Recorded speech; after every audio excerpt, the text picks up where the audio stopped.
हरियाणा में कांग्रेस की हार हो गई है। वहीं जम्मू कश्मीर में नेशनल कॉन्फ्रेंस जीती है। कांग्रेस को बड़ी सफलता हाथ नहीं लगी है। क्या कांग्रेस का घमंड उसे ले डूबा है? सोशल मीडिया पर उसके जो सवर्ण समर्थक हैं वो ईवीएम को दोष दे रहे हैं, लेकिन सबसे ज़्यादा बहुजन समाज पार्टी के समर्थक लिख रहे हैं कि जिस तरह से अखिलेश यादव को कमलनाथ ने बेइज्जत किया था, कम आका था, उसी तरह से दीपेंद्र हुड्डा ने जिस तरह से उनको ह्यूमिलिएट किया, कम आका, इस वजह से कांग्रेस हार गई है। वहीं कहा जा रहा है कि ओबीसी और दलित की अनदेखी करना, शैलजा को जिस तरह से कुमारी शैलजा का अपमान किया गया और बीजेपी ने जिस तरह से ओबीसी सीएम लाया, इस वजह से वो चुनाव जीते हैं। तो ये आज की सबसे बड़ी खबर है।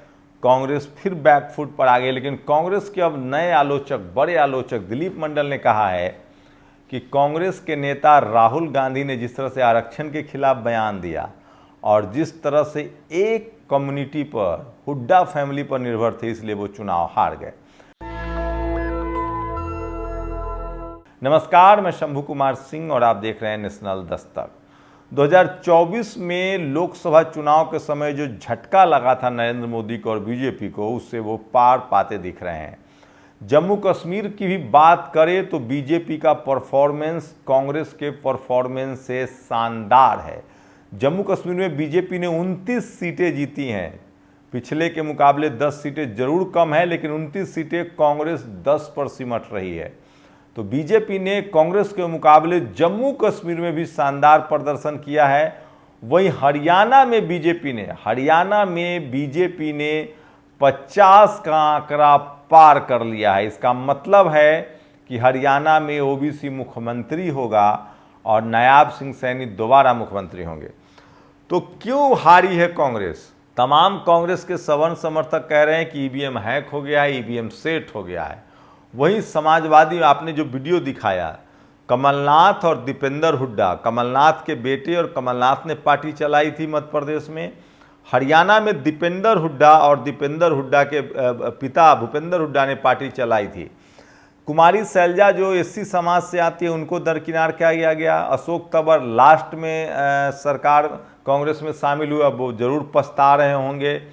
वहीं अखिलेश यादव को नहीं प्रचार कराया गया था, शैलजा का अपमान हुआ था। तो ये वो बड़े मुद्दे हैं जिसकी वजह से चुनाव ये हारे हैं। तो वो तमाम ट्वीट्स मैं आपको पढ़ के सुनाता हूँ। एक तो समाजवादी ने लिखा है कि कांग्रेस किस तरह से पूरे देश में हरा नहीं पाती है बीजेपी को। तो मैं पहले दिन से कह रहा हूँ कि कांग्रेस के सवर्ण नेताओं की पूरी राय, बिल्कुल राय है कि या तो हम सत्ता में रहें या फिर बीजेपी सत्ता में रहे। कांग्रेस को हर जगह सबसे ज़्यादा सीटों पर लड़ना होता है, लेकिन कांग्रेस कहीं भी बीजेपी को हरा नहीं पाती। पहले लोकसभा चुनाव में कांग्रेस ने सभी राज्यों में क्षेत्रीय दलों से जीत करके अधिक सीटें ली और परिणाम यह हुआ कि क्षेत्रीय दलों का परफॉर्मेंस तो बीजेपी के खिलाफ अच्छा था, लेकिन कांग्रेस का परफॉर्मेंस एकदम खराब था और अंततः परिणाम बीजेपी ने फिर से केंद्र में सरकार बना ली। नीतीश कुमार के राह में भी रोड़ा राहुल गांधी ने अटकाया था। ये बात है। मध्य प्रदेश, उत्तराखंड, दिल्ली, गुजरात, मध्य प्रदेश, उत्तराखंड, दिल्ली, गुजरात, हिमाचल, छत्तीसगढ़, उड़ीसा, तेलंगाना, आंध्र प्रदेश और अन्य कांग्रेस के प्रभावशाली वे राज्य जहां कांग्रेस बीजेपी को हरा सकती थी, लेकिन नहीं हरा पाती है, क्योंकि कांग्रेस का उद्देश्य बीजेपी को हराने के बजाय क्षेत्रीय दलों के खिलाफ साजिश करने में लगा रहता है। कब तक देश कांग्रेस को ढोएगा? बीजेपी के खिलाफ तीसरा मोर्चा बनना ही चाहिए। और सपा यूपी में, आरजेडी बिहार में, टीएमसी बंगाल में, डीएमके तमिलनाडु में, जम्मू में, एनसी जम्मू में, आम आदमी पार्टी दिल्ली में और पंजाब में अन्य ऐसे कई राज्य जहां बीजेपी क्षेत्रीय दलों से हारती है और हरा सकती है। ऐसे सभी दलों को अपने राज्य में समन्वय करके तीसरा मोर्चा बनाकर बीजेपी को हराना चाहिए। सपा ने हरियाणा में कांग्रेस को पूरा मैदान खाली दिया, अपने पैर पीछे खींच लिए। गठबंधन का सम्मान करते हुए कांग्रेस को हरियाणा में सपा को सीट देनी चाहिए थी और श्री अखिलेश यादव जी की जनसभाएं लगानी चाहिए थी, लेकिन कांग्रेस तो अपने अहंकार में थी। परिणाम सामने हैं।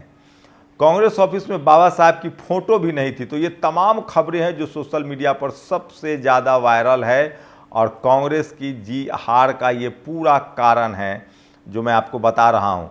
वही कृष्णकांत लिख रहे हैं, यह उलटफेर किसी को पच नहीं रहा है। जनता तो गांव में घुसने नहीं दे रही थी, वोट किसने दिया? कोई एजेंसी नहीं कह रही थी भाजपा। तो जैसे 2024 में ईवीएम का फर्जीवाड़ा बेनकाब हुआ था, यहाँ भी ईवीएम का फर्जीवाड़ा बेनकाब हुआ है। और सबसे बड़ी बात है, एग्जिट पोल बेनकाब हुआ है। पहले ही चेतावनी दी थी कांग्रेस को, हाथ पैर जोड़कर यादव अखिलेश को हरियाणा में कम से कम 5 बड़ी रैलियां करवानी चाहिए, नहीं तो राव साहब लोग मानेंगे नहीं। ये सबसे बड़ी खबर है। और नायाब सिंह सैनी ने कल कहा था जो उन्हें सारे इंतजाम कर लिए हैं, बीजेपी ही जीतेगी। सोचिए, ओबीसी मुख्यमंत्री बनना। ये हैं अजय राय, प्रदेश अध्यक्ष। ये कह रहे थे कि कांग्रेस की वजह से सपा 37 सीटें जीती, अब फिर कांग्रेस कायदे में रहेगी। भूपेंद्र सिंह हुड्डा ने हरियाणा में कांग्रेस पार्टी को अपने कब्जे में रखा, मनमाने तरीके से अपने लोगों को टिकट आवंटित किया। कुमारी शैलजा और उनके समर्थकों को टिकट नहीं दिया। सोशल मीडिया पर कुमारी शैलजा को अपमानित किया गया, उन्हें चुनाव प्रचार का हिस्सा नहीं माना गया। राहुल गांधी चुपचाप दिल्ली में बैठे धृतराष्ट्र बनकर देख रहे थे। परिणाम सामने हैं, हरियाणा में कांग्रेस पार्टी बहुमत से कोसों दूर है। नतीजे देखकर लग रहा है बीजेपी बहुमत प्राप्त कर रही है। और ये देखिए तो सबसे बड़ी खबर है। और ये हैं वो ब्राह्मण समाज के पत्रकार जिनको दिलीप मंडल से प्रॉब्लम थी, अब जलेबी खा रहे हैं। लेकिन सबसे बड़ी भूमिका दिलीप मंडल जब से बीजेपी खेमे में गए हैं, बीजेपी के दिन वापस आ गए हैं। तो ये सोशल मीडिया पर सबसे बड़ी खबर है। हरियाणा के कमलनाथ साबित हुए दीपेंद्र हुड्डा। दीपेंद्र हुड्डा का अखिलेश जी पर कमेंट करना भारी पड़ गया है, कांग्रेस का घमंड उसे खा गया है। तो ये सबसे बड़ी खबर है जो सोशल मीडिया पर वायरल है। तो समझिए कि अब ईवीएम में खराबी का मुद्दा उठा रही है कांग्रेस के सवर्ण समर्थक। वहीं बहुजन समाज के लोग, ओबीसी के लोग कह रहे हैं कि ओबीसी कैंडिडेट मुख्यमंत्री घोषित न करना, हुड्डा परिवार पर निर्भर रहना और अखिलेश यादव को मौका न देना, क्योंकि वो गठबंधन में थे, इस वजह से हारी है। वहीं आपको बता दें कि बीएसपी भी 1 सीट पर आगे है, इंडियन लोक दल भी। तो बीएसपी गठबंधन 2 सीट पर हरियाणा में आगे है। सबसे बड़ी खबर बता रहा हूं जो सोशल मीडिया पर वायरल है। वहीं कुछ और खबरों की बात करें तो शैलजा का अपमान भी बड़ा मुद्दा बन गया है और कांग्रेस की हार है। राहुल गांधी का घमंड अब शायद टूटेगा, फिर से खड़गे जी को आगे किया जाएगा। कुछ और बड़ी खबरें हैं, जैसे अखिलेश यादव पर आरोप लगाया गया था टोटी चोरी का, तेजस्वी यादव पर भी आरोप लगाया गया कि उन्होंने बेड, सोफ़ा और एसी और ये नल खोल लिया है। उसी तरह की कहानी है। तमाम सोशल मीडिया पर लोग लिख रहे हैं ये बहुजन समाज के नेताओं को बदनाम करने की साजिश है। सबसे भयानक खबर है, त्रिपुरा सेंट्रल यूनिवर्सिटी में असिस्टेंट प्रोफेसर भर्ती विज्ञापन की फीस SC ST OBC को 500 और इकोनॉमिक वीकर सेक्शन को 0। बीजेपी को ये जो स्वर्ण तुष्टीकरण है ना, ये त्रिपुरा में बीजेपी की सरकार है, ये भी उसको ले डूबेगा। और सेंट्रल में भी धर्मेंद्र प्रधान को ट्वीट करना चाहिए और ज़रूर वो संज्ञान लेना होगा। धर्मेंद्र प्रधान ओबीसी समाज से आते हैं। SC ST OBC को फीस लेंगे और EBS इकोनॉमिक वीकर सेक्शन को नहीं। ये बड़ी खबर है जो सोशल मीडिया पर वायरल है। एक दर्दनाक खबर है, बिहार के सिवान जिले में मूछ रखने पर दलित समाज के भरत माझी की हत्या कर दी गई है। ये बहुत शर्मनाक है और नीतीश कुमार बीजेपी को इसका खामियाजा भुगतना पड़ सकता है अगर उन्होंने कार्रवाई नहीं की तो। ये सबसे बड़ी खबर है।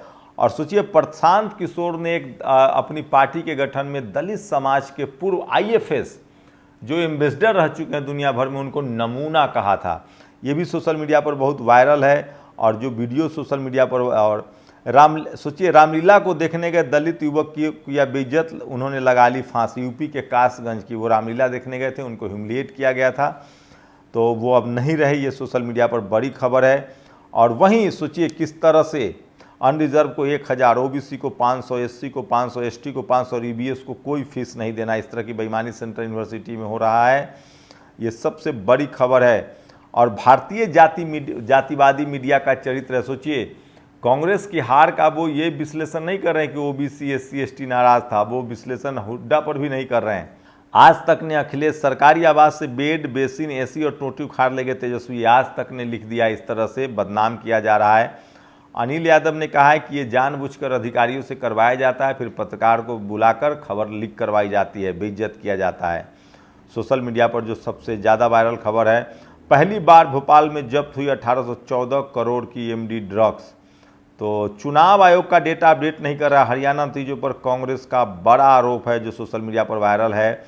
हरियाणा में आम आदमी पार्टी ने 2% वोट काटा है। कांग्रेस ने गठबंधन नहीं किया, इसलिए वहाँ कांग्रेस डूब रही है। लोग कहते हैं कि सिर्फ BSP बी टीम है, बीजेपी असली बी टीम है। और लोग भगत राम ने पूछा है कि दुष्यंत 10 सीट हार गए चूँकि बीजेपी के साथ गए थे, और बीजेपी की सीट बढ़ गई है। और त्रिपुरा सेंट्रल यूनिवर्सिटी में असिस्टेंट प्रोफेसर की बहाली में जो बेईमानी हो रही है उसको लेकर है। और तमाम दिलीप मंडल ने लिखा है किस तरह से मिर्चपुर, भगाना, लारा हत्याकांड ये सब हुड्डा के हिस्से में अभी भी है। और क्रिकेट से एक बार फिर से एकलव्य का अंगूठा काटा गया है, मतलब 530 रन बनाने वाले मधुर यादव का सिलेक्शन नहीं हुआ। वहीं ब्राह्मण समाज के अरुण जेटली के पोते का सिलेक्शन हो गया है जिसने सिर्फ 84 रन बनाए थे। एकलव्य की तरह मधुर यादव का अंगूठा काट लिया गया। ये खबर बड़ी खबर है जो सोशल मीडिया पर वायरल है। और मधुर यादव वाली खबर भी सबसे ज़्यादा वायरल है। दिल्ली के अंडर 19 क्रिकेट का सिलेक्शन कोई ट्रायल मैच के बाद हुआ, लेकिन 500 रन बनाने पर ट्रायल नहीं हुआ। दिलीप मंडल का मानना है कि मिर्चपुर, गोहाना, भगाना, मेहम, मनोज बबली हत्याकांड, ऑनर किलिंग से कांग्रेस को छुटकारा पा लेना चाहिए। भारतीय समाज में टकराव है, लेकिन इन मुद्दों पर नेताओं को निष्पक्ष होना चाहिए। त्रिपुरा सेंट्रल यूनिवर्सिटी की बेईमानी भी जल्दी अगर ठीक नहीं किया गया तो बीजेपी को महंगा पड़ सकता है। और ये तमाम खबरें हैं जो सोशल मीडिया पर वायरल है। ये दरोगा जी हैं उन्नाव, रेप मामले में थाने पहुंची दलित महिला को ये धमका रहे हैं कि एफआईआर नहीं करेंगे, जांच करेंगे। आप सोचिए, नियम है कि अगर एफआईआर का रेप का मामला हो तो सीधे केस दर्ज किया जाता है। और सोशल मीडिया पर वायरल है। ईवीएम पर भी लोग सवाल उठा रहे हैं। ये है यति नरसिंहानंद जो लगातार कह रहे हैं कि मुलायम सिंह यादव, अखिलेश यादव, मायावती जी अच्छी थी और हम योगी जी से बड़े हैं क्योंकि हम ब्राह्मण हैं। तो जातीय अहंकार है। और एलन मस्क ने कहा था ईवीएम फ्रॉड है। आज सोशल मीडिया पर तमाम लोग एलन मस्क की बात कर रहे हैं कि ईवीएम से बीजेपी चुनाव जीत रही है, जबकि सच्चाई है कि सोशल इंजीनियरिंग बीजेपी का अच्छा है। और हरियाणा में कुमारी शैलजा का अपमान का मुद्दा जो है वो छाया हुआ है, जो सोशल मीडिया पर वायरल है। महाराष्ट्र से दुखद खबर है जहां दो लोग पर हमला हुआ है, मुस्लिम समाज के दोनों की मौत हो गई है, ये भी बड़ी खबर है। देवरिया के एसएचओ दिग्विजय सिंह ने घर में घुसकर लोगों से मारपीट की, पीड़ित परिवार अपनी आरोप लगा रहे हैं। और ये जो पीके हैं वो उनके मंच पर सब लोग जूता खोले हुए हैं, सिर्फ पीके के पैर में जूता है। ये भी खबर सोशल मीडिया पर वायरल है। महाराष्ट्र के वर्धा में कर्मचारी जो हैं वो अनशन पर बैठे हुए हैं, उनकी पत्नियां रो रही है, ये भी खबर है। और ये है मनोज भारती जिनको प्रशांत पांडे ने अपना कार्यकारी अध्यक्ष बनाया और नमूना कहा था। ये एससी समाज से आते हैं और एम्बेसडर रह चुके हैं, आईएफएस के अधिकारी रह चुके हैं। और यूपी के हरदोई में चलती बाइक से छात्रा का दुपट्टा खींचा, देखते हैं इसको क्या। और ये इंस्पेक्टर साहब बहुत वायरल हैं, जो सोशल मीडिया पर वायरल है। इनको कहना है कि जो मान्यता प्राप्त पत्रकार है वही रिपोर्टिंग कर सकते हैं। गुजरात के सूरत में नरेसा आश्रम में 35 एससी और आदिवासी छात्राओं के साथ यौन शोषण का मामला सामने आया है। और अखिलेश यादव ने एससी युवक के साथ जो सलूक हुआ है जिसके बाद वो नहीं रहे उसका मुद्दा उठाया है। कासगंज उत्तर प्रदेश का मामला है। और सोचिए किस तरह से कांग्रेस की भरतपुर की एससी समाज से आने वाली संजना जाटव जो सांसद भी हैं उनको बीजेपी के एक विधायक ने बदसलूकी करने की कोशिश की। ये भी बड़ी खबर है जो सोशल मीडिया पर वायरल है। लेकिन आज की सबसे बड़ी खबर है कांग्रेस की हार पर लोग उसको कह रहे हैं कि ये कांग्रेस का घमंड है, कांग्रेस को हुड्डा फैमिली ने हरा दिया। और हरियाणा में आईएनएलडी और बीएसपी गठबंधन को 2 सीटें मिल रही है। ये बड़ी खबर बता रहा हूं आपको, 2 सीटें मिल रही है, लेकिन वोट परसेंटेज अच्छा है और हरियाणा में कांग्रेस चुनाव हार गई है। नेशनल दस्तक की आपसे गुजारिश है कि अगर इसको बचाना चाहते हैं तो नेशनल दस्तक को सब्सक्राइब करने के लिए रेड कलर के सब्सक्राइब बटन को दबाएं, फिर बेल आइकन की घंटी दबाएं। नेशनल दस्तक को बचाने के लिए बहुत जरूरी है कि हर खबर को शेयर करें, लाइक करें, कमेंट जरूर करें।